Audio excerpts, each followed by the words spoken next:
Чуйская область, Сокулукский район. В здании годном под снос проживает больная туберкулезом Малика Юсупова. Из условий в доме только электричество, водой делятся соседи. Вместе с ней в этих двух комнатах ютятся ее дочь, внук и внучка. Маленькая девочка на протяжении 5 лет кормит, моет и ухаживает за прикованной к постели бабушкой. Параллельно учится в школе и воспитывает младшего брата. На протяжении 9 лет, что семья этнических кыргызов переехала из Узбекистана, за аренду этих комнат они платили 1500 сомов. Однако 2 месяца назад жилье выкупили.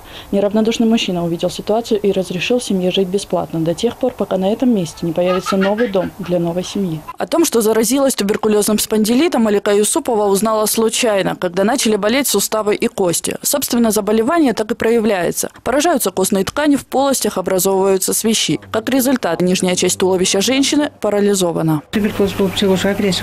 В 2012 году я обратилась к врачам, жаловалась на плохое самочувствие. Делали рентген, УЗИ, какие-то анализы, много всего было. Потом врачи поставили этот жуткий диагноз – туберкулез позвоночника. Это даже звучит страшно. И тут же началось длительное и изматывающее лечение. Столичные врачи провели необходимое обследование, положили в стационарное лечение. В марте 2014 года женщину якобы с улучшениями отправили выживать домой.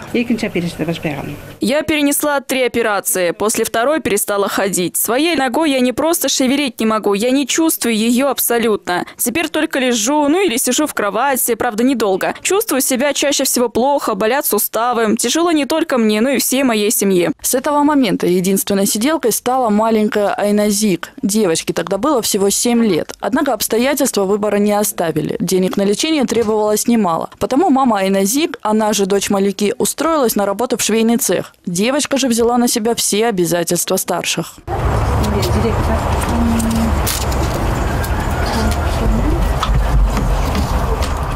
То, что маленькая Айназик и сама имеет инвалидность, сложно заметить сразу. Тем не менее, у девочки тугоухость. Она не слышит на одно ухо.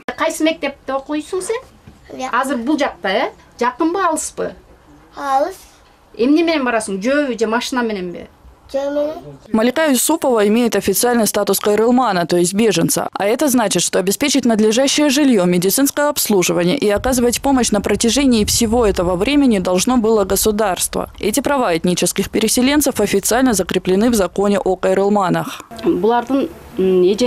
Статус кайрылмана она получила только в 2015 году. Оказалось, что срок его действия был до 2017 года. Я начала собирать все необходимые документы, ходить по инстанциям. Удостоверение кайрылмана продлили до следующего года. Понимаете, да? С 1 января следующего года она уже должна стать гражданкой Кыргызстана. Если мы не успеем подготовить необходимые документы, Малика Апа не сможет получить гражданство нашей страны. Если говорить об адресной госпомощи, стоит отметить, что частично парализованная Малика Юсупова не имеет даже инвалидной коляски. Но больше всего женщина боится предстоящей осени, когда ее маленький доктор Айназик пойдет в школу, и она, обездвиженная, останется в доме одна. Сабина Дамаскина, Владимир Кулбалдиев, НТС.